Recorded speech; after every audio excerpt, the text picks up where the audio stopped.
Good afternoon. This is Chair Ruth Richardson, and pursuant to House Rule 10.1, I call this remote meeting of the Education Policy Committee to order. The clerk will take the roll for attendance. Chair Richardson. Present. Vice Chair Hassan. Present. Representative Erickson. Present. Representative Drazkowski. Representative Bennett. Present. Representative Berg. Present. Representative Bowe. Present. Representative Christensen. Present. Representative Edelson. Present. Representative Feist. Present. Representative Frazier. Present. Representative Jordan. Present. Representative Keeler. Present. Representative Moeller. Present. Representative Mueller. Present. Representative Poston. Present. Representative Scott. Present. Representative Erdahl. Present. Representative Wozlowick. Present. Representative Drazkowski. Madam Chair, a quorum is present. Thank you, Ms. Larson. We'll move on to approval of the minutes from the March 10th meeting. Representative Erdahl, have you had an opportunity to review those minutes? Yes, I have, and they were very fine minutes, and I move their approval as written. Thank you, Representative Erdahl. Any discussion to the motion? All in favor, please say aye. Aye. Aye. Opposed? The minutes are approved. Members, we're going to be taking up a number of amendments during this committee and just setting a time certain for closing comments and a vote on the DE1 amendment and the underlying bill as amended at 2:20 p.m. today. So to get us started, I will move House File 1081 to be re-referred to the Education Finance Committee. And I also move the DE1 amendment to get the amendment before the committee. And I will also move my A19 authors amendment to the DE1 to get the bill in the shape that I would like. Just a brief summary on the authors amendment. It deletes the section requiring homeschool parents to submit proof to the superintendent of their resident district, a copy of their student test scores, and proof that the necessary tests were administered in the correct school year. It also modifies a section from the Teachers of Color and Indigenous Teachers Act to match the language in the original bill related to the ethnic studies curriculum, by removing an option for school districts to offer culturally relevant curriculum instead of ethnic studies. And it ensures that the bill refers to Section 504 plans accurately rather than just calling them 504 plans. It clarifies language around the teacher evaluation and culturally responsive methodologies, and specifies that a district or charter school providing instruction or presentations on preventing suicide or self-harm must use either the resources provided by the commissioner or evidence-based instruction. And it also inserts a section from the governor's policy bill providing a definition of school libraries and school library media centers. So with that, any discussion to the motion to get the bill in the shape that I would like? Hearing none, all in favor of adopting the A19 amendment, please say aye. Aye. Any opposed? Hearing none, the motion passes. Members will work through all of the amendments that we have. As I said, we've got a number of them. We will start next with the A2 amendment. Representative Moeller, would you like to move your A2 amendment? Yes, so moved, Madam Chair. Thank you, Representative Moeller. Would you like to speak to your amendment, please? Thank you. Yes, Madam Chair and members. So this has to do with the Seizure Smart Schools part of the bill, which was the bill that this committee heard. And there were some stakeholders concerned over just some language clarification. And so basically this amendment clarifies that in two ways. One, it makes sure that we're being clear that the plan that's in place is for the regular school day and doesn't cover any extracurricular activity time or before or after care. And that also we're very, meaning that it can cover a particular position at the school and not necessarily a named individual that has to have the requirements of the plan met. So that's what the amendment does, and the stakeholders are on board with this. Thanks, Madam Chair. Thank you, Representative Moeller. Members, any discussion to the Representative Moeller's motion related to the A2 amendment? Seeing none, if you could unmute yourself, members. Representative Moeller renews her motion to adopt the A2 amendment. All those in favor of adopting the A2 amendment, please say aye. Aye. Any opposed? The A2 amendment is adopted. Representative Moeller, I also have you with the A9 amendment. And my understanding is that you would like to move to divide the A9 amendment? Yes, that's correct, Madam Chair. So I would move that we divide the A9 amendment as follows. Everything before line 1.6 would be part 1, and everything on line 1.6 would be part 2. Thank you, Representative Moeller.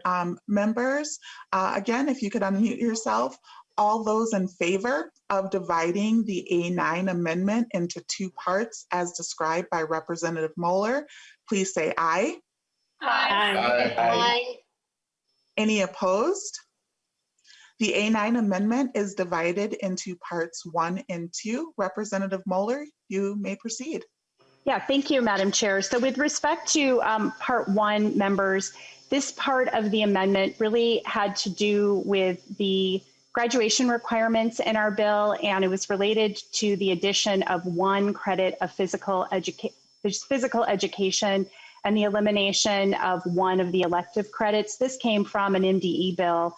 And as I looked at our bill in total with all the graduation requirements, I saw some inconsistencies and things throughout it. And it was really especially concerned about this full credit of physical education and what that would do for our students being able to take other classes they love, like music and world languages and CTE courses or AP courses. And so the original idea was that we would remove this from the bill, but after talking with MDE, it's my understanding that the legislature passed several years ago a requirement that schools follow the SHAPE requirement for physical education. And because of all of the different standards that have to be met with that, it's longer than a half credit, probably, that schools are currently offering for physical education. However, MDE has offered to work with me on this language and the stakeholders. So I'm not wanting to remove it at this point from the bill, but I will be working with them to improve on these graduation standards before the next stop. And so with that, Madam Chair, I'll withdraw part 1 of the amendment. Thank you, Representative Moeller. The A9 Part 1 amendment is withdrawn. Representative Moeller, would you like to move the A9 Part 2? Yes, thanks, Madam Chair. I'll move the A9 Part 2. And this part of the amendment has to do with when the financial literacy credit would need to be started. And in order to make it consistent with Representative Erdahl's civics requirement, which was starting in the 2022-2023 school year, I thought it would make sense that we use the same timeline for schools for the financial literacy portion of the bill. And so that's what part 2 of the amendment does. Thank you, Representative Moeller. Any discussion to the Moeller motion? Seeing none, Representative Moeller renews her motion to adopt the A9 Part 2 amendment. Members, all those in favor, please say aye. Aye.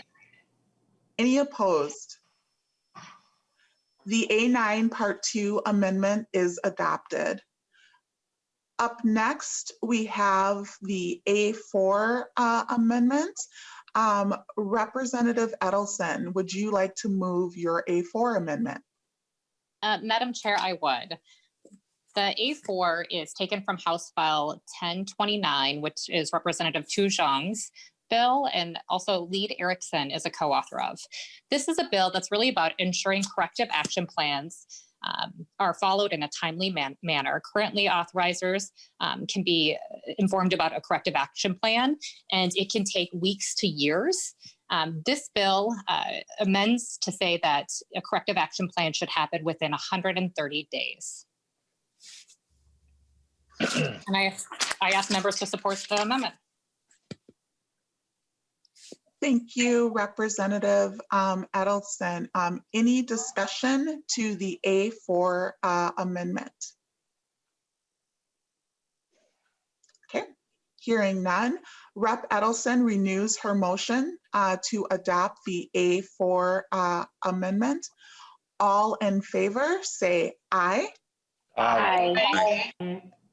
Any opposed? Hearing none. The A4 amendment is adopted. Moving on to the A10 amendment. Representative Frazier, would you like to move your A10 amendment? Thank you, Madam Chair. So moved, and I would like to a roll call on this amendment. A roll call has been requested. Representative Frazier, to the motion, can you describe the motion or describe the A10 amendment for us, rather? Thank you, Madam Chair. Yes, I can. This amendment seeks to, this is in reference to House File 1376, but it seeks to allow for the pathway from Tier 3, from the Tier 2 licensure to the Tier 3. And it will allow that pathway for individual candidates that are within a particular shortage area. And a big emphasis is to make sure we address the issues that were raised by individuals that believe that you would be cutting out teachers of color, that we so briefly, we do need to retain those teachers. So this creates a pathway to allow those teachers to access the Tier 3 licensure area. Thank you, Representative Frazier. Representative Erickson. Thank you, Madam Chair. And my team will oppose this for the fact that even though the first part of the descriptor by Representative Frazier is good, this undermines the intent to allow every effective teacher to move up to Tier 3 if they hold the most valuable of all qualifications, which is proven effectiveness in the classroom. So my team will vote no. Thank you, Representative Erickson. Representative Frazier, I'll give you the final word on your amendment. Thank you, Madam Chair. Representative Erickson, I'm not sure how you're coming to that conclusion. If individuals meet the criteria and they are effective, they will be able to access this pathway and move on to Tier 3. So I disagree with your analysis there. And I would urge your support for this. I would urge those members that truly believe that they want to create and maintain access and paths and retention for teachers of color, support this amendment. Thank you, Representative Frazier. Representative Frazier renews his motion to adopt the A10. Representative Erickson, I see your hand is still raised. Did you have another comment? No, I will lower my hand, sorry. Representative Frazier renews his motion to adopt the A10 amendment, and a roll call has been requested. The clerk will take the roll. Chair Richardson, Aye. Vice Chair Hassan, Aye. Representative Erickson, No. Representative Drazkowski, Representative Bennett, No. Representative Berg, Aye. Representative Bo, Bo votes no. Representative Christensen, Aye. Representative Edelson, Aye. Representative Feist, Aye. Representative Frazier, Aye. Representative Jordan, Aye. Representative Keeler, Aye. Representative Moeller, Aye. Representative Mueller, Their votes no. Representative Poston, No. Representative Scott, No. Representative Erdahl, No. Representative Wozlowick, Yes. Representative Drazkowski. Ron, comma. Madam He Chair, is there are part of 11 the ayes and 7 nays. We didn't talk about this. Thank you. Thank you, Ms. Larson. The amendment is adopted. Next up, we have the A21-0082 amendment, and Representative Frazier, I understand that you also have the A21-0082 amendment. Would you like to move that amendment? So moved, Madam Chair. Thank you. Thank you, Representative Frazier. To your amendment.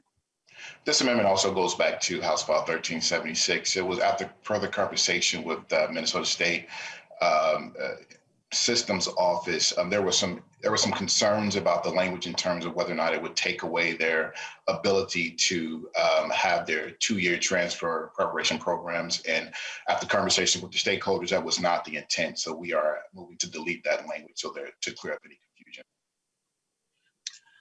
Thank you, Representative Frazier. Any discussion to the Frazier motion? Seeing none, Representative Frazier renews his motion to adopt the A21-0082 amendment. All those in favor, please say aye. Aye. Aye. Opposed? The A21-0082 amendment is adopted. Thank you, Representative Frazier. Up next, we have the A17 amendment. Our Vice Chair Hassan, would you like to move your A17 amendment? Yes, Madam Chair, so moved. I will also request a roll call. Roll call has been requested. Vice Chair Hassan, you may proceed with your amendment. Thank you, Madam Chair and members. A17 amendment is relating to House File 217, which is Teachers of Color and American Indian Teachers. After having conversation with advocates, as well as community members, there was concern that was brought up that even though we're trying to increase teachers of color and American Indian teachers, there is no way to make sure that there is a retention in the classroom because of last one in is the first one out. And this amendment allows school districts to make an exception for teachers of color and American Indian teachers. And hopefully it's a compromise from all sides that this will help to increase the retention rate for teachers of color and American Indian teachers. Thank you, Vice Chair Hassan. Representative Erickson. Thank you, Madam Chair. And Representative Hassan, I think your intent is well-meaning, but this is found in the collective bargaining unit, and they can already establish criteria other than seniority for unrequested leaves. And moreover, the exemption only applies if the union agrees. So my team will oppose this. Representative Jordan. Thank you, Madam Chair. And thank you, Representative Hassan, for bringing this forward. I'm really appreciative of the work you've done to increase teachers of color and work with everyone involved, especially teachers and their bargaining units. This is something that The Minneapolis Federation of Teachers in my district has worked on language similar to this in bargaining units, and they were told by management that this wasn't something that they were interested in. So contrary to what we've just heard, teachers have tried to bargain for this and have been shot down. So I think this is a really great way to build that buy-in from teachers and their bargaining units and make sure that the law is not getting in the way of bargaining to protect teachers and also other underserved communities from entering the profession. So thank you so much, Representative Hassan, for this amendment. Thank you, Representative Jordan. Representative Frazier. Thank you, Madam Chair. Thank you, Vice Chair Hassan, for bringing this bill. I do think this is a big shift here. I think we should note that. We're talking about local bargaining units, our teachers that are saying that they want to engage in a conversation of how to protect teachers of color, how to protect those teachers that are currently not consistently in line in a classroom with the actual population and demographics that we have of our students. So this is an important tool that will allow districts and local unions to negotiate that into the contract to protect teachers from layoffs. But it goes further than that. It also allows them to get to tenure sooner with this bill. And I think one of the things that's been happening, and I know this because I train around the states with local unions on how to draft language that is more equitable, that is more inclusive. And they're trying to have these conversations with districts, and districts have been hesitant because they believe they can't do this under law. This language is drafted in a way to allow them to do that legally. This language will inform districts that they can do that and hopefully facilitate more of those conversations, more of those bargaining units, and for them to use this language. So I happily support it. I think it's a big step forward in terms of how we can retain our teachers of color. And I hope members can see the momentum shift change here. And I hope the members, if you truly believe in protecting teachers of color and retaining teachers of color, you will vote for this. Thank you, Representative Frazier. Representative Bowe. Thank you, Madam Chair. Just a quick statement. Some conversations I've had with folks that I know back in my district who are in unions, they have concerns about this because they see it weakening collective bargaining overall. And so that is just a concern that I'm hearing from my union friends. Thank you. Thank you, Representative Bowe. Representative Erickson. Well, Madam Chair, I just wanted to add that unions can already protect teachers of color if that's what they choose. So this is not a well-written amendment to accomplish what I think Representative Frazier wants. Thank you, Representative Erickson. Representative Frazier. Thank you, Madam Chair. Thank you, Representative Erickson. Thank you, Representative Bowe. Representative Bowe, I am in contact with local units across the state, and that has not been an issue that's been raised. And this language absolutely does not weaken collective bargaining. It is something that would have to be agreed upon. That's one, so that they maintain the power to have those conversations to agree upon that. So that will not be an issue. And to Representative Erickson, it is not what I want. This is what local government, this is what teachers around the state are trying to engage in having these conversations. I think we have, again, I think we always kind of get lost and we look at the union as this kind of mythical thing out there, but the union is made up of teachers. They're made up of individual teachers, and they're speaking around this, and there's energy around this, and this is what they want. They want to protect their colleagues. They want to ensure their colleagues are protected and are in a classroom, providing effective classroom education and to our students. So I think we should pay attention, and I think we should listen, and I urge you all to vote and support this amendment. Thank you, Representative Frazier. Vice Chair Hassan, I will give you the last word on your amendment. Thank you, Madam Chair, and thank you everyone for your input. Let's not forget what is at the table. What's at the table is that we don't have enough teachers of color and American Indian teachers in our schools. And our students came to us and testified time and time again that they want teachers that look like them. They want people that can relate to their stories. They want people who have similar struggles, who can understand their pain. I remember our hearing a young woman, her name skips me right now, who talked about being 7 years old and asking her mom, can I bleach my skin because I don't want to be Black anymore? Those are our students. Those are the people that we want to look out for. this isn't about unions. This isn't about anybody else. This is about protecting teachers of color and American Indian teachers, retaining them and making sure that the laws that are already in place do not get rid of them. There is no reason to increase teachers of color, American Indian teachers, if we can't keep them in the classroom and they're let go all the time. And this is the compromise language. This is something that the advocates, the community members agreed that this will protect teachers of color, American Indian teachers. And I hope you can support my amendment. Thank you, Madam Chair. Thank you, Vice Chair Hassan. Vice Chair Hassan renews her motion to adopt the A17 amendment, and a roll call has been requested. The clerk will take the roll. Chair Richardson, Aye. Vice Chair Hassan, Aye. Representative Erickson, No. Representative Drazkowski, Representative Bennett, No. Representative Berg, Aye. Representative Bowe, No. Representative Christensen, Representative Christensen, Aye. Representative Elson, Aye. Representative Feist, Aye. Representative Frazier, Aye.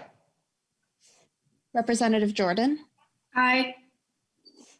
Representative Keeler, Aye. Representative Moeller, Aye. Representative Mueller, Mueller votes no. Representative Poston, No.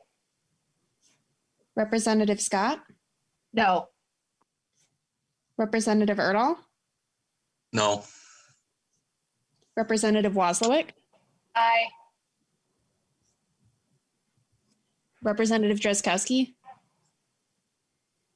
Madam Chair, there are 11 ayes and 7 nays.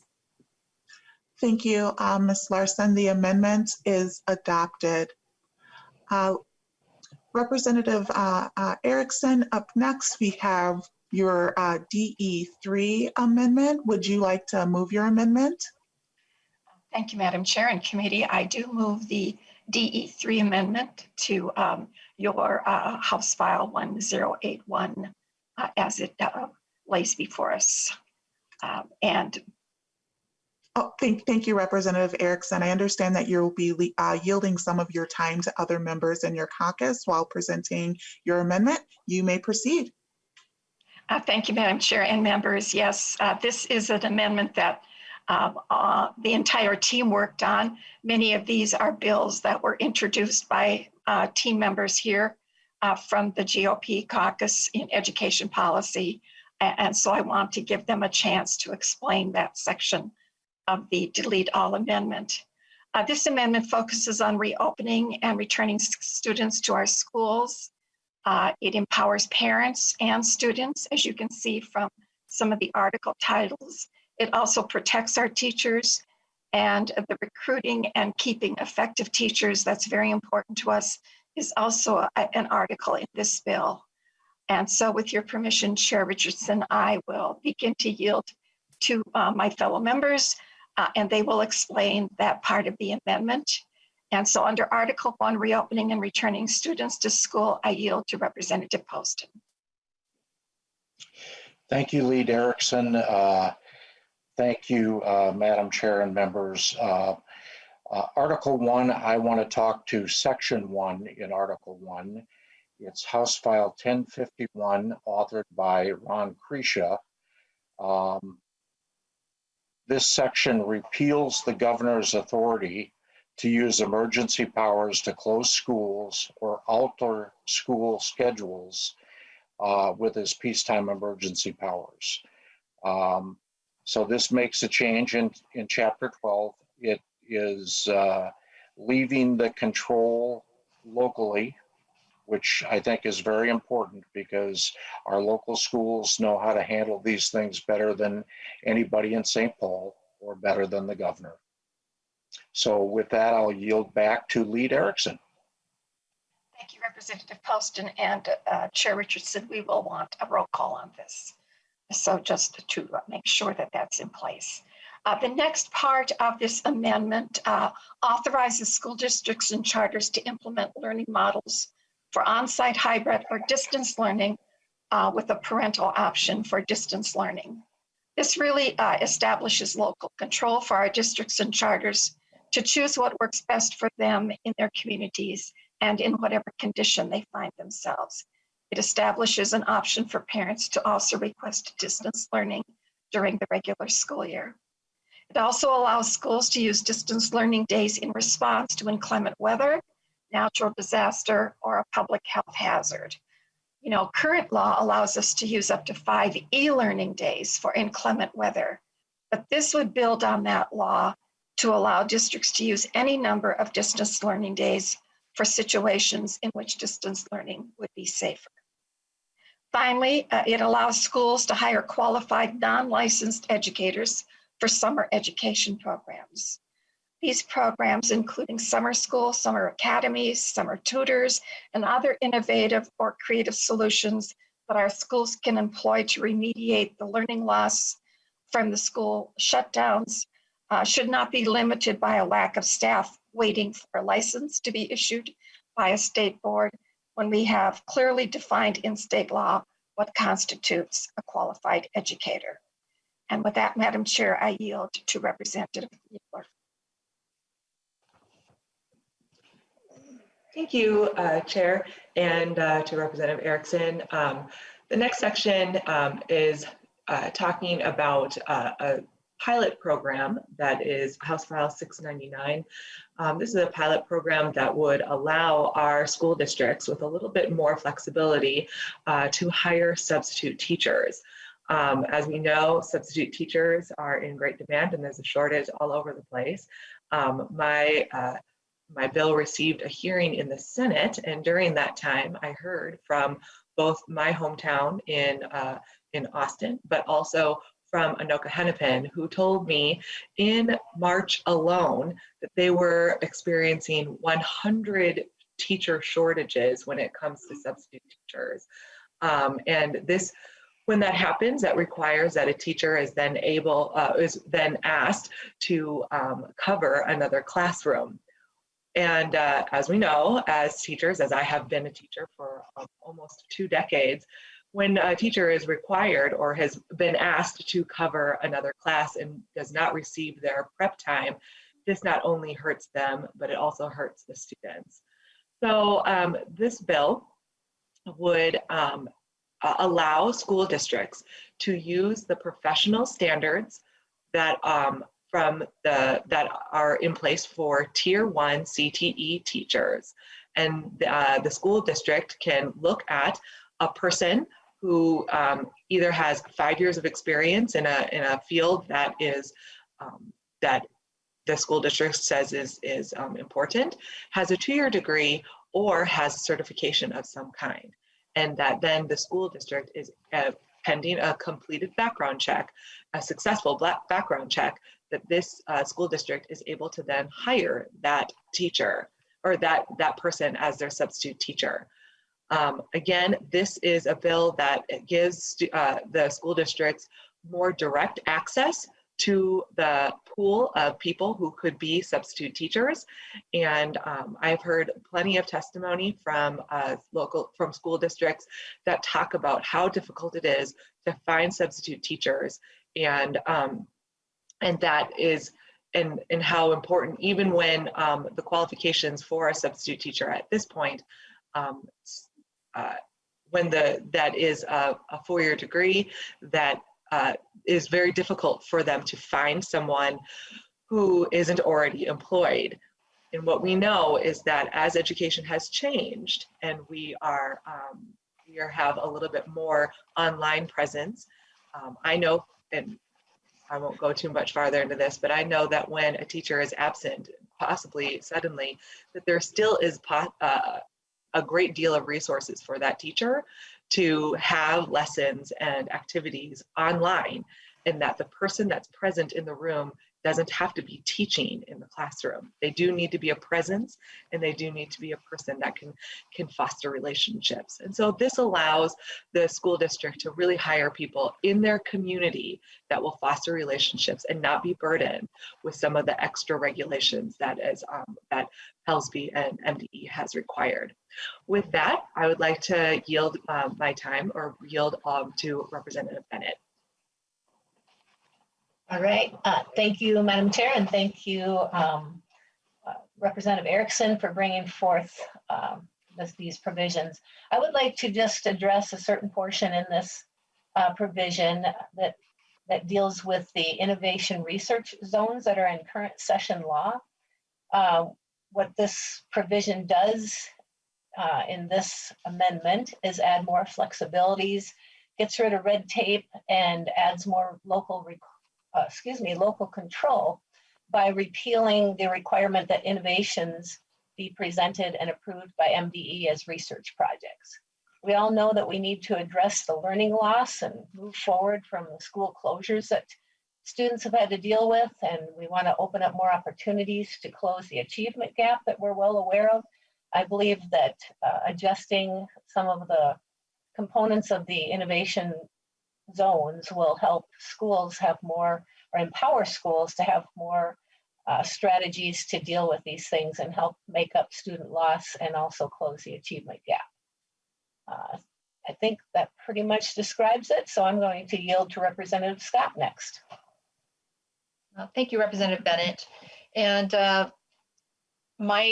what I would like to emphasize is the next section, and it's House File 351, which I offered on behalf of Anoka Hennepin School District, the school district that I represent, and the largest in the state. And what it calls for is suspending the academic standards review, revision, and implementation until June 1st, 2022, so that the Department of Education and the schools can focus their time and efforts and resources on getting kids caught up from learning loss.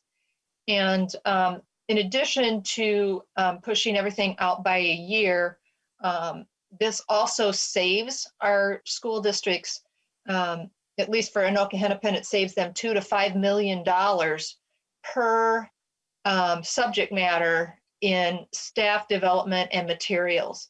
So it's a cost savings to the school, but more importantly, right now, it is going to buy them the needed time. Hopefully, it's all the time they need to catch students up from learning loss. And last night on the floor, I spoke to a constituent that I've been in contact with, and in mid-February, his high school students, since the beginning of the pandemic last year, had only been in class 6 days.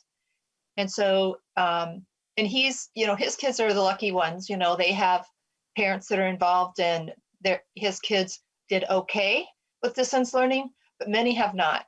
And so we want to abide as much time as we can and as needed for our school district to get our kids caught up.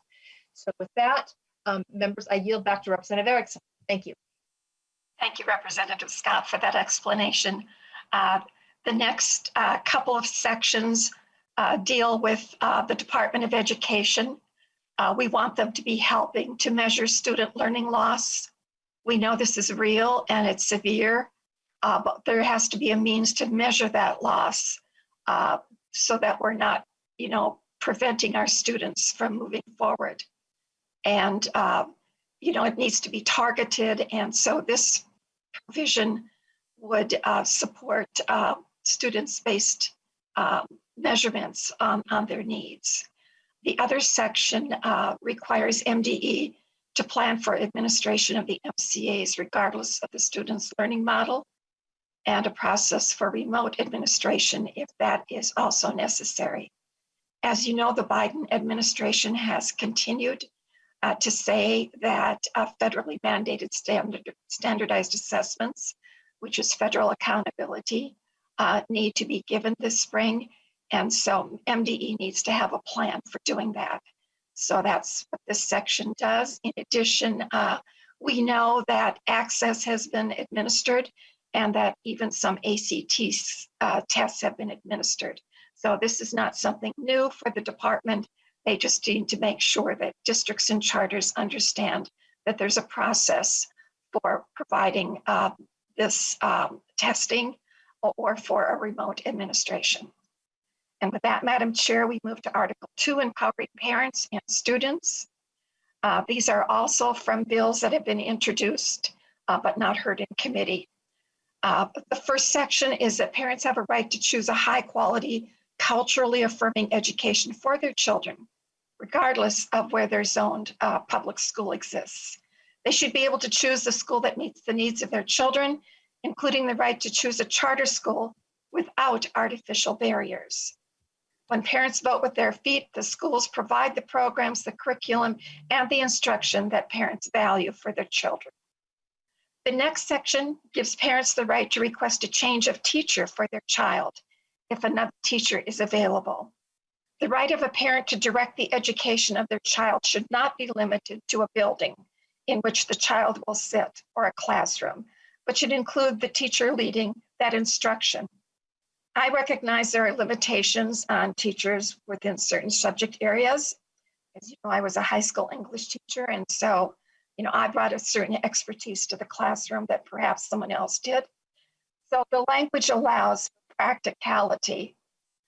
Ultimately, we want parents and students, not union contracts, to dictate who should be teaching our children.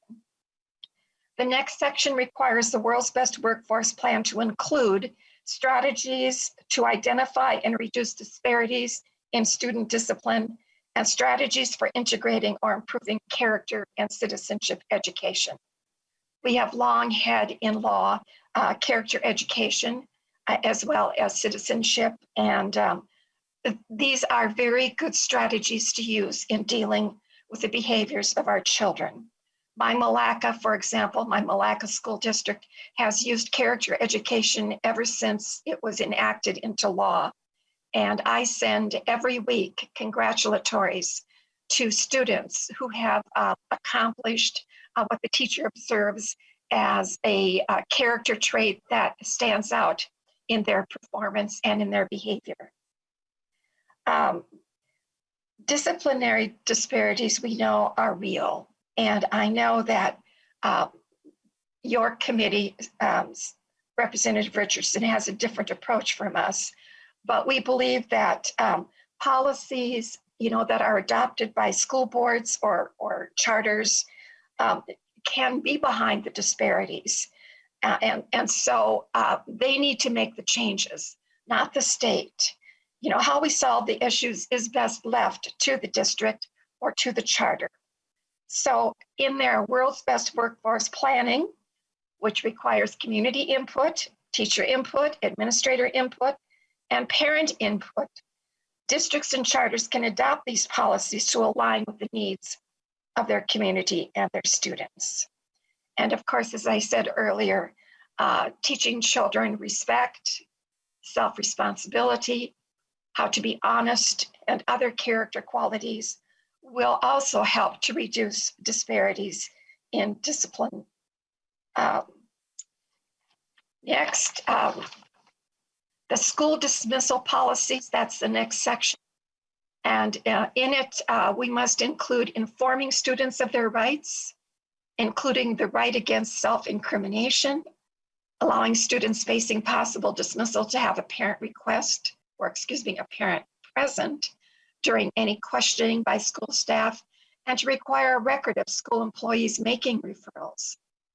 One way to reduce disparities in disciplinary outcomes is to make sure that all students know their rights and that they have their best advocate, a parent or a guardian or someone who's responsible for them present when staff questions them on any policy violation that could lead to a suspension or an expulsion. Importantly as well, policies don't dismiss students. These decisions are made by adults. We need to know, let's be honest, if there are some bad actors in our classrooms or in our hallways targeting students of color or our American Indian students.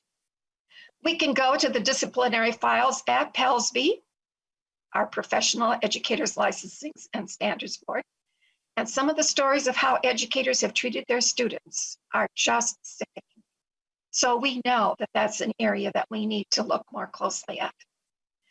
Next section codifies the Code of Ethics for teachers. This is also a bill that I've introduced several times, in fact, and includes a standard against discriminatory conduct and gives parents the right to file a complaint for any Code of Ethics violation through their school district. The Professional Educator Licensing and Standards Board has a rule, the Code of Ethics for teachers. But that code in this amendment is improved with more specific professional standards on anti-discrimination and prohibiting sexual contact with a student. And we know from testimony from students of color in particular, that they felt they were discriminated against. And that is the first principle in the code, the Teacher Code of Ethics. We need to have a clear avenue toward filing an ethics complaint as well to help address potential misconduct. So parents, have that ability if this proposal in this section is adopted. Parents with children are allowed to form a charter school. This is something that we've been thinking about, my team and I, for some time. This would be different from what's presently in law. This would have parents with children form a charter school, because right now it's parents and a teacher, at least one teacher. But we have found in the pandemic that so many parents have found that they need more control over the education of their children. And they cannot have their children's education held hostage to special interests. So we think that this would be a great way to provide more charter schools. They are highly regarded in our state in which former Senator Amber Reichert-Jung began them in about 1990. And they came in under the late Governor Rudy Purpich, who was such a great reformer. And as you know, he was a Democrat, but I loved working with him, even though I was not serving at the time. I was a teacher in a classroom, and he included me in some discussions that were held on, what direction do we go now to provide another public choice? And so the discussion on charters was just amazing. And I will never forget his comments on providing our children with these choices. So this is another avenue to pursue. Finally, in this section, it prohibits school employee contracts from containing any protections against discipline or termination for school employees who engage in immoral, unethical, or illegal actions. I think this provision speaks for itself, and I yield to Representative Bowe, who will talk about school lunch shaming. Thank you, Representative Erickson. Thank you, Madam Chair and members. This section does talk about lunch shaming. This section prohibits practices known as school lunch shaming, including taking away a meal already served, and also prohibits denying a free meal to an eligible child. This does not prohibit schools from collecting unpaid debts. A couple of thoughts to share. Number one, sometimes parents don't pay their bills. And while that is a problem for schools, the financial dispute between a school and a parent should stay between the school and the parent. Thought number two, the repeated stories of children having their food taken away and even thrown into the trash is simply unacceptable. It doesn't pay a debt. It simply throws more money into the trash, and it embarrasses the student. Finally, thought number three, this amendment is similar to what the governor proposed, but is based on a bill from my friend, Representative Juergens. It would require school meal policies to be clear, meals to be served to students in a respectful manner, and it would end the practice known as meal dumping. I thank you for your time, and I will yield to Representative Erdahl. Thank you. Dangerously low proportions of the public understand and trust our democratic institutions. Majorities are functionally illiterate on our constitutional principles and forms. The relative neglect of civic education the past half century is a period of wrenching change, is one important cause of our civic and political dysfunction. I do appreciate that my provisions on civics were included in Chair Richardson's bill. As you've heard me explain many times, We are failing to adequately educate students in how our government works. It's either not being taught or it's being taught in a grade where the students are not ready to learn. That's why teaching civics to students as juniors or seniors is important. Also, civics has diminished in relevance with emphasis on other courses and no specific credit assignment. Therefore, it's important to add back credit requirement. The goal here is to enhance the relevance of civics and make it meaningful to our graduates. Once again, thank you, Chair Richardson, for recognizing how important this is. Another provision that I'd like to talk about deals with protecting teachers. I had a bill, House File 1471, dealing with this. All too often, we hear of incidents where teachers are assaulted by students. I know of a teacher who was picked up and seriously injured when dropped to the floor by a first grader. He was a pretty big first grader and she wasn't a very large lady. Other teachers that I've talked to have been kicked and punched by students. This amendment from my bill would require teachers who are victims of an assault by a student to receive a copy of the report on that assault. This just gives the teacher a written record of the occurrence.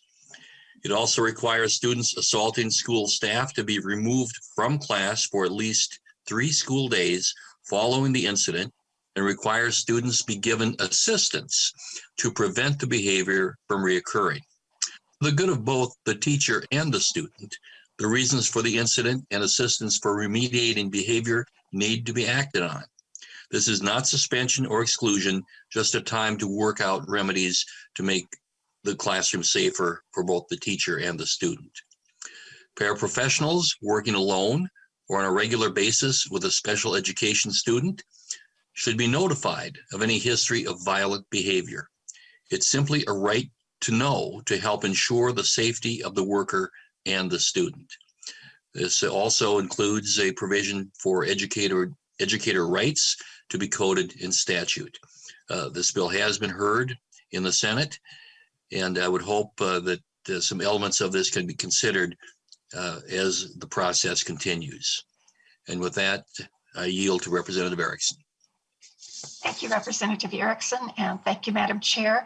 Our last article is Article 4, entitled Recruiting and Keeping Effective Teachers. These are provisions that you would have heard in an amendment from me, but in finance, it's a bill that is authored by Representative Lisa Damoth. So I present this as an amendment in our delete all on behalf of Representative Damoth. First of all, the definition of a professional license includes tiers 1, 2, 3, and 4. We have heard some comments in the field or by PALSB that tier 1 is not professional, but it is professional. Given the percentage of tier 1 and tier 2 teachers who are educators of color, it is simply an insult to refer or view their accomplishments as anything other than professional. Next, it repeals the requirement for schools to first try to hire a tier 2, 3, or 4 teacher before hiring or redoing a tier 1 teacher. You know, only 5% of tier 3 or 4 teachers are teachers of color versus 21% of tier 1 and tier 2. Yet the law requires school districts to first try to hire from a pool of educators in which only 5% are identified as teachers of color or Indigenous. Therefore, the current law effectively requires districts to try to hire an educator that is probably white before they can consider hiring a teacher of color. The next provision allows tier 1 and 2 licenses to have unlimited renewals.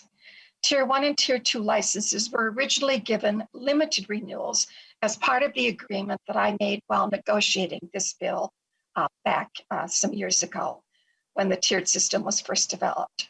Since this new system was established, which was in 2018, we have seen the quality of the tier 1 and tier 2 teachers really please those who are hiring them. And so we want districts and charters to have that ability. While we designed the tier system to be a system through which an educator could progress, we recognized in certain cases some educators prefer to remain at the present tier. And as long as they are performing at the satisfaction of the district or the charter, they should be able to continue there. Next, we will repeal the requirement for Tier 4 licensed applicants to complete a teacher prep program. There should be no delusions that educator preparation programs are a substitute for proven experience in the classroom. Additionally, we have heard from too many educators lamenting that they didn't learn in their preparation programs, for example, how to teach reading from the scientific approach. A Tier 3 teacher with 3 years of experience, effective experience, should not be denied a 5-year license simply because they lack a program certificate. Next, this bill that Representative Dameth introduced and was heard as an amendment previously prohibits using seniority in the hiring or dismissing of a teacher, effectively banning the last in, first out, and requires districts to report new hires and dismissals by race and ethnicity. You know, virtually every discussion we've had, including testimony before the House Select Committee on Racial Justice, which Representative Richardson chaired, advocates from communities of color noted that policies commonly referred to last in, first out have a negative, disparate impact on educators of color. Minnesota has the distinction for a number of teachers of the year even being dismissed because their hiring date was more important than their value or quality as a teacher. Next section, we prohibit unrequested leave of absence policies from prioritizing Tier 1 or Tier 2 educators for layoffs. Teacher contracts or school district policies that do this dismissal of educators based on their tier, especially targeting Tier 1 or 2, have the contrary effect on increasing teachers of color when Tier 1 and 2 licensed teachers are more likely to be educators of color or of Indigenous background. Next, it expands the scope of the Collaborative Urban and Greater Minnesota Educators of Color program. We recently heard the audit of this, and so in studying this, we determined there needed to be some changes. So that would include assisting teachers to meet the requirements of Tier 1 and 2 licenses, not only Tier 3, and includes alternative teacher preparation programs and repeals preference for existing providers to make the grants truly competitive. The current grant recipients are metro-based: Augsburg, Concordia, St. Paul, Hamlin, Met State, Metropolitan State, I suppose I should say, St. Mary's and St. Thomas. When the need of teachers of color is statewide, alternative teacher preparation programs were enacted to help improve the access for potential teachers of color and should be included in this program. Next, and finally, we expand the scope of the Grow Your Own Pathway to licensure grant program to allow partnering with alternative teacher preparation programs. Current law limits grants to non-conventional programs, which are higher ed institution-based. Similar to the collaborative grants, alternative teacher preparation programs should not be excluded from the Grow Your Own program. Madam Chair and committee, in closing, it has been nearly a year since Governor Walz closed our schools and started us on this journey of distance and hybrid learning. 1 year later, only 40% of our districts have returned to full in-person learning. And the governor cannot even tell us how many students are actually attending in-person classes on any given day of the week, even in his latest announcement. As we move forward, we need to address learning loss. We need our schools to have more flexible programs, and we need policies that value teachers of effectiveness, not just seniority. We can pretend that everything will return to normal as the pandemic continues to ease, as this bill, your House file, Representative Richardson, pretends. Or we can recognize that the face of education is now forever changed and start addressing that reality for our students and parents. With that, again, Madam Chair, I request a roll call and ask for a yes vote. Thank you. Thank you, Representative Erickson. We have a number of hands up. Representative Edelson. Thank you, Madam Chair and Representative Erickson. I just want to be very clear that I have many concerns with the amendment that is before us. One of the most concerning, though, for me is the one that essentially gives, or what we would call, school choice. It is incredibly, when we look at history, what has happened, going down this path has shown us this is not a good idea. When Brown versus Board of Education was passed, a lot of schools throughout the United States closed. They wanted their kids to have choice. What they didn't say is that they didn't want their kids to be in school with Black kids.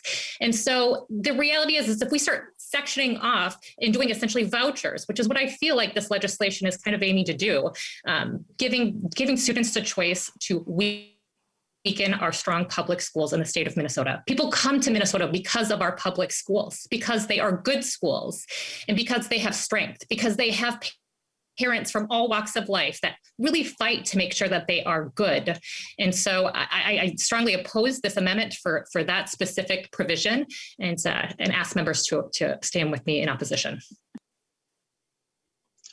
Thank you, Representative Edelson.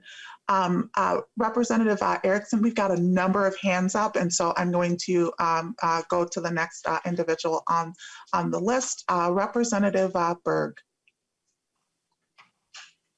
Thank you, Madam Chair. I just had a question for Representative Erdahl on his piece of the amendment. Is that in order? Please proceed, Representative Berg. Thank you. Representative Erdahl, we've seen in study after study that taking young children, such as your part of the amendment that talks about a first grader in your story there, being removed from the classroom for up to 3 days. I'm wondering why you've included that in your piece of the amendment when we know that that is part of what contributes to the opportunity gap and is highly discriminatory towards children of color. Thank you. Representative Erdahl. Thank you, Madam Chair. And Representative Berg, to me, it has nothing to do with color, but with the child and with the teacher. I'm not asking that the child in my amendment that the child be removed permanently or excluded from the class permanently. What I'm saying here is that there must be a reason why the violence was committed against the teacher or to some other student or whatever in the classroom, and that then you need to step back and take a look at why. Maybe this child needs some help that's not being addressed, and that's what this is about, trying to find a way to help the child to determine what the problem is and then get the child back in the classroom. Representative Berg. Thank you, Madam Chair, and thank you, Representative Erdahl, for answering. We do know that children of color are disproportionately removed from the classrooms. There's very little argument on that and a pile of evidence. And we also know that removing them from the classroom piles upon shame, and they wonder why they're different than other students. I appreciate you wanting to protect the teachers. This is not the way. Members, in addition to Representative Edelson's remarks, I would urge you to vote no in this amendment because of that. Thank you, Madam Chair. Thank you, Representative Berg. Representative Moeller. Thank you, Madam Chair. And my comments are directed at lines 13.11 to 13.12. This was something Representative Erickson discussed about a parent has the right to request a change of teacher for their child in public school unless no other teacher is available. And I'm just curious, Representative Erickson, if parents are already forbidden from at least making that request, can't they already ask a school if they wanted to change their teacher? Representative Erickson. Madam Chair and Representative Mueller, yes, I think to a certain extent. But what we have heard during the pandemic is the fact that, especially during distance learning, parents felt that if there was the ability for them to request a different instructor for their child, that there would have been some success or at least some satisfaction on their part. So this is here to provide a directive that parents do have the right for this, even though a school policy might allow it. We we think strongly that this is protecting a parent's ability to direct the education of their children. Representative Moeller. Thank you, Madam Chair. Thank you for that answer, Representative Erickson. So if parents can already request right now that a teacher be changed for their student, then I think this is putting a huge burden on the schools and possibly moving in the direction where the schools would have to be required to honor such requests. I can't even imagine the logistical nightmare for that. Plus, there are also no requirements here about when that request can be made. Is it made at the beginning of the school year? Is it made halfway through the school year? Is it made with 2 weeks left? I just think like this is completely impractical, and I would vote no for this amendment for a number of reasons, but especially this one. Thank you. Thank you, Representative Moeller. Representative Erickson, I don't know if you had a response to that. Madam Chair and Representative Moeller, we have heard the stories, especially from parents of children of color during this distance learning. And, you know, we wanted to respond to that concern. And that is one way that we can enable parents to have that right. So it's there so it can bring strength to parents' rights. Thank you, Representative Erickson. Representative Moeller, I'm assuming you're done. Okay. Vice Chair Hassan. Thank you, Madam Chair. I have a couple questions. I'm going to try to be brief. I know time is of the essence. My first question is for Rep. Mueller. You talked about sub-teachers. Our substitute teachers are poorly paid. They have no health coverage and no worker camp to pay them if they catch COVID-19. Would you consider incentivizing subs to be paid more to get health coverage and workers camp? Representative Mueller. Thank you, Chair, and thank you, Representative Hassan, for the question. It's an interesting question that you raise, and I'll answer it in a couple of ways. Number one, I have testimony from my human resources director back in Austin, who talks about how much it would actually cost the school to actually accomplish what you're asking. The other thing about short call substitutes is that short call subs are often only in a place for one day at a time. So what you're asking is to have someone who may or may not have a job that day to have benefits of something of a same person who has a contract. A substitute teacher doesn't have a contract. They have a flexibility of being able to say, yes, I'll work, or no, I won't work that day. Now, I understand when I say that, it sounds like, oh, you're contradicting yourself because of the fact that there are such a shortage, so they could be working all the time. But the beauty of being a substitute teacher is that this allows people who have other responsibilities, other phases of their lives, to be able to go and just get a little extra income. Are they paid a lot for the job that they do? No. Could we raise it? That's up for our local schools to decide.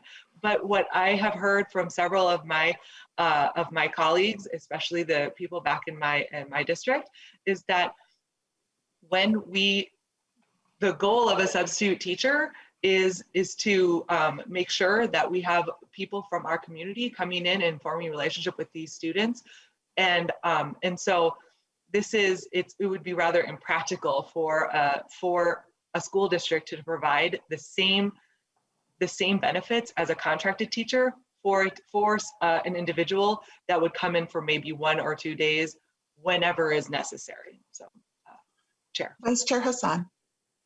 Thank you, Madam Chair, and thank you, Rep. Mueller. So in other words, we want to sacrifice our sub teachers because we don't want to provide them, but we want to put them in risk situations because you could catch, you might be there for 1 day, but you could catch COVID in a matter of minutes, depending on where you're at. Moving along. Can I respond to that, Chair? Representative Mueller, Vice Chair Hassan has the floor at the moment. Vice Chair Hassan.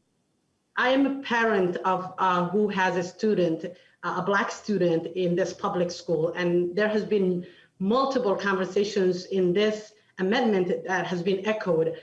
Teachers, parents of color are asking for this, and parents of color are asking for that and the other.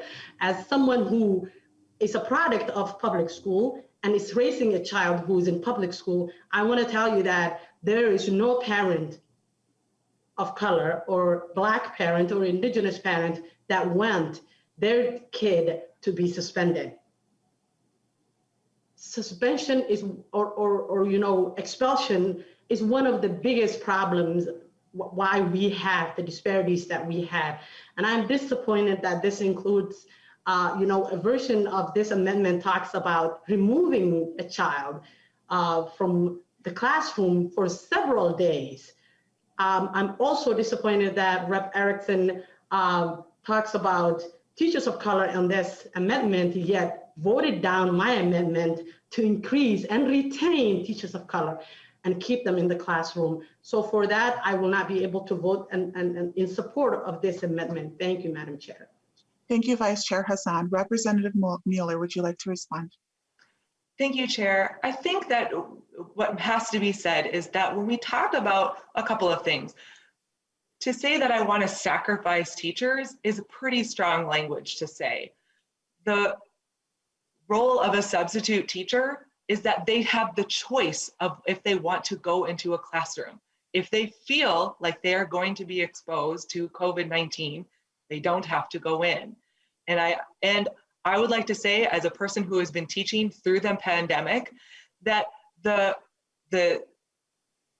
ways that the school has went above and beyond to protect their teachers with masks, with many barriers, with having hybrid, with making sure everyone stays 6 feet away. Honestly, these type of situations are very different from when I was teaching before COVID-19, and we had plenty of other students coming in very sick, touching me, touching desks, touching materials. There's plenty of protection for our teachers, including our substitute teachers, when they decide to come in. And when we talk about school choice, we think that public school should be a quality choice. We believe that this should be a choice that parents should make. All we're asking is that they are able to have a choice when they feel like public school is not that choice for their student. I find it amazing as a teacher who has been a teacher for the past 20 years that I have been asked as a teacher to provide differentiation to every single child that I have, and I have up to 150 students at a time, and yet we have one system that decides that is going to be the best for their children. And so for that, I thank you for listening to my comments, and I would still ask you to vote yes. Thank you, Representative Mueller. Representative Frazier. Thank you, Madam Chair. Just a couple of questions. I mean, I think this is a pretty ineffective way to roll out all of these amendments. Makes it tough, and it was a lot to go through. But just the issue with having, or the proposal to have summer school teachers in these programs that are proposed to help our kids catch up from some of the things they've lost, and particularly students of color. Who already had gaps before we had the pandemic, and now those gaps are for sure to be exacerbated. But we're saying that we want to have teachers, just anyone, could come in and not be proven to be effective in any form, any shape or form, with any kind of credentials or skill sets, we don't know. But those individuals would come in and we let them in the summer school these summer school programs that we're going to need and we're likely going to have and fund. But we let them in those summer school programs. And those individuals are going to be responsible for helping our kids catch up. And what I don't understand is I continue to hear conversations around effectiveness and quality when we talk about retaining teachers of color. Yet we offer bills to retain teachers of color and you vote them down. And each time you talk about, well, it's not going to be, those aren't going to, that can't ensure that they're going to be effective. So my question has to be, are you saying that any teacher cannot be effective because we can't show that? Or are you concerned that teachers of color are not going to be effective if you allow them to be retained? with the emphasis on equity to retain them? And I have to keep asking myself that question because it feels like we're talking about one set of rules to allow a certain group in, or another set of rules to exclude another group. And I'm really concerned about that. So I can't support this amendment because I don't think it's an amendment that is focused, that is very zeroed in and focused on what our students of colors need, And we have heard that time and time again from the communities, from the students that have testified. And each time after they testify, we get a delete all amendment that totally ignores everything they said. And I just got to point that out because it's not appropriate. It's not right. You can't continue to have the rhetoric that you care about students of colors, kids of colors, parents of colors, communities of color, and then have a delete all amendment to take away everything that they say they want when it is offered up in the law to codify it, to make sure that they get what they need to be successful. We got to stop doing this. Thank you, Madam Chair. Thank you, Representative Frazier. And just a time check, we are going to, we still have a roll call to do, and we also have closing comments that need to happen as well. And so we are going to take 2 more hands here. I have Representative Erdahl and then Representative Jordan will close us out before I give Representative Erickson last words on her amendment. Representative Erdahl. Well, thank you, Madam Chair. I just wanted to go back to Representative Berg's question again. First of all, I don't care what color the person is, the child is, who is punching or otherwise abusing a teacher, they need help. And in the case that I referenced where a teacher was picked up and dropped, nothing happened to that child and he didn't get any help. The teacher was hospitalized and her career was ended. What I'm trying to do is talk about protecting teachers and getting children who may have a violent nature to them some help. And it just leaving them in the classroom, I want to get them back right away. It's only 3 days, but maybe there's something that can be done to assess the situation and get some help to the child. And that's what this is about, protecting teachers and helping the children who need the help. Thank you. Representative Jordan. Thank you, Madam Chair. And thank you, members, for the discussion today. I have a few questions for the bill's author, if that's okay. And please feel free, Madam Chair, if I go over, I have many questions about this amendment. So please feel free to cut me off if I'm taking up too much of the committee's time. But my first question to the bill's author is regarding the part in 21.12 where we talk about immoral and unethical behavior. I don't see that defined in statute. I also don't see immoral or unethical defined in the Teacher Code of Conduct. So who would be the one determining whether something is immoral or unethical? Representative Erickson. Madam Chair, any complaints about teachers goes to the PALSB board, the Professional Educators Licensing and Standards Board, and they're the ones that determine in finality whether or not this was unethical or immoral behavior. But if it is brought as a local complaint, it then is reviewed by the administration and it is forwarded to PALSB if that is indeed the right path to follow. That's been going on forever, whether we had a board of teaching or we have PALSB. Complaints about teachers. And we know that, I don't know if you get these reports, but I get them every week or every time PALSB meets. I get reports of teachers who have been suspended or whose licenses have been revoked or who have been given a stipulation agreement. So that is in the hands of the professionals on that board who particularly deal with behavior issues that come to them from school districts or charters in regard to their staff. Representative Jordan. Thank you, Madam Chair. So if an administrator thought that something, so it would be up to the administration to decide when to forward things to PALSB. So for example, if an administration was, if an administrator or a school board had different values from a teacher, like let's say, for example, they were upset about a teacher display or teacher or school staff engaging in, who was married to someone of their gender, and the administrator did not like that. They could remove the bargaining, under this language, they could remove the bargaining unit protection for that employee and refer them to Pellsby for immoral behavior. Is that something that would be permitted?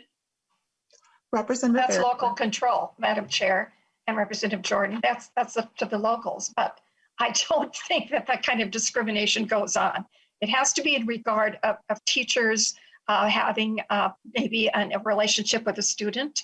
That is what we hear most about, and that's what we read in the newspapers and see on television. Those are not permitted interactions.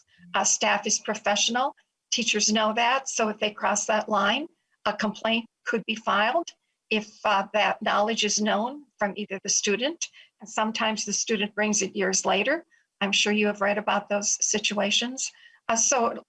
Principals or administrators or whomever doesn't just indiscriminately file complaints. They file complaints based on what is an expected behavior of a professional who they have hired to be a teacher or an administrator or in another capacity in the school. Representative Jordan. Well, Madam Chair, school boards and administrators do discriminate against educators and other employees of schools. And I have seen in many locals across the state where teachers, for example, have been, where teachers of color have been marked down for professionalism, or for LGBTQ educators have been dinged for professionalism if they display wedding pictures. So Representative Erickson is incorrect, and removing the bargaining unit's ability to represent these educators when they are talking about discrimination is a pretty egregious attack on these workers, in my opinion. But I have some other questions to move on to other sections as well, if that's okay. And Representative Jordan, I will ask you to limit yourself to one more question so we can get to the roll call. And then we also have to move to closing comments. And we also have another vote as well. Right. Thank you, Madam Chair. So then my other question goes down to 23.27. I think it's great that we're notifying ESPs and paraprofessionals about students' needs. I think it's very concerning to me that with this DE language, we've removed the ability to train and provide the training for paraprofessionals that was included in the original bill. So I think it's odd that we would tell an ESP or a paraprofessional that a student has extra needs, but give them no tools to actually serve that student. But my question is why are we only limiting this to teachers who are already covered and then paraprofessionals as well?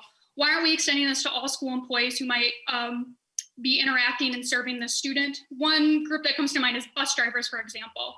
Why aren't we providing tools and resources for bus drivers to learn about student history as well?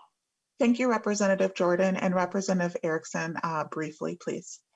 Madam Chair, it just happens to be the statute that we're amending because of a concern that we've heard about paraprofessionals assigned to work alone or on a regular basis with a student with a disability. We want protection for them. And you just have to amend another part of the statute if you want the training to occur, which I think you have done in your bill. So that's my answer. Thank you, Representative Erickson. And also briefly, last word on your amendment. Thank you, Madam Chair, and thank you for indulging my team. Apparently, many of you do not realize that this is standard procedure, that if you were in the minority, you would also bring forth either separate amendments or a delete all, because you want to get your perspective across to the legislators who are listening, parents who are listening, school officials, and the public. I mean, this is what we do. So in summary, Madam Chair and committee, this is our proposal, our delete all to yours, because this is the way that we look at reopening our schools, recovering the lost learning, and closing the achievement gap. We also include protecting our teachers and having a way to recruit and retain them. So thank you very much, and I ask for a yes vote. Thank you, Representative Erickson. We're going to have to move forward with the roll call. Madam Chair, I'd like to change the motion to where this bill goes next. By adopting the A17, it has data practices provisions, and the bill now needs to go to the Judiciary Data Practices Committee because of those provisions in the A17 that was put on the bill.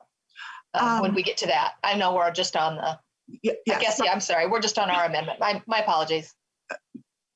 Okay. A roll call has been requested. The clerk will take the roll. Chair Richardson, No. Vice Chair Hassan, No. She's home. Representative Erickson, Yes. Representative Drazkowski, Yes. Representative Bennett, Yes. Representative Berg, Help. Representative Bowe, Yes. Representative Christensen, No. Representative Edelson, No. Representative Feist, No. Representative Frazier, Nah. Representative Jordan, No. Representative Keeler, No. Representative Moeller, No. Representative Mueller, Mueller votes yes. Representative Poston, Yes. Representative Scott, Aye. Representative Erdahl, Aye. Representative Wozlowick, No. Madam Chair, there are 8 ayes and 11 nays. Thank you, Ms. Larson. The DE3 amendment is not adopted. We have just a few moments left. I got a couple of closing comments before we will move on to my motion to adopt the DE1 and to re-refer the bill. We know in Minnesota that we have some of the worst disparities in the nation as it relates to education. And this bill is about taking some steps forward to address that. And part of the challenge we know is the lack of diversity within the teaching workforce that we have. And that lack of diversity is the result of a legacy of push out of BIPOC teachers. After Brown versus Board of Education, there were 38,000 Black teachers who lost their jobs. 90%, more than 90% of Blacks principals and administrators lost their jobs. In the 80s, there were 21,000 Black teachers who were lost with new requirements under licensure statutes. The push out continues as we have seen high quality teachers of the year lose their jobs as well. We know that all students do better when there are diverse teachers in the classroom. And so when we're talking about the diversity of our classrooms, it's not for diversity's sake, it's because all students do better. We also know that if students aren't in the classroom to learn, they're not going to meet developmental milestones, and we'll continue to see these disparities. And we continue to see Black, Indigenous students, and students with disabilities disproportionately pushed out of our classroom. The mental health pandemic in this country existed pre-COVID, it exists now, and it will exist post-COVID as well. So the mental health pieces, the trauma-informed pieces are key components to moving forward as well. So, and I've got 2 motions to make here. One, I renew my motion to adopt the DE1 amendment as amended. And the clerk will take the roll on the adoption of the DE1 amendment. Madam Chair, as amended, correct? To adopt the DE1 amendment as amended. Thank you. I did not hear you say as amended. It has to be as amended. Thank you, Representative. Erickson. Members, if you could unmute yourself, all those in favor of adopting. I'd like to ask for a roll call. Roll call being requested. Ms. Larson, please take the roll. The chair votes aye. Vice Chair Hassan, Aye. Representative Erickson, No. Representative Drazkowski, No. Representative Bennett, No. Representative Berg, Aye. Representative Bowe,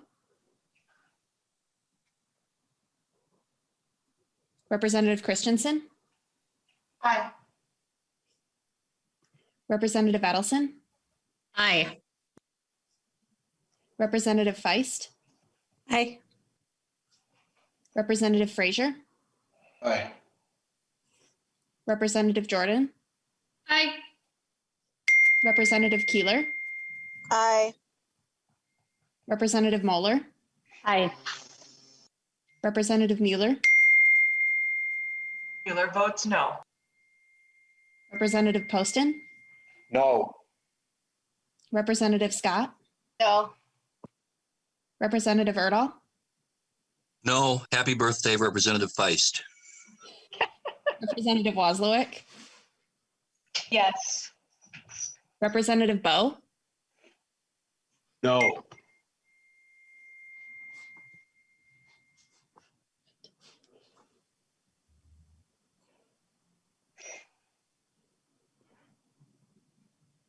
Madam Chair, there are 11 ayes and 8 nays. Thank you. The amendment is adopted. I renew my motion to re-refer House File 1081 as amended to the Education Finance Committee. The clerk will take the roll. The chair votes aye.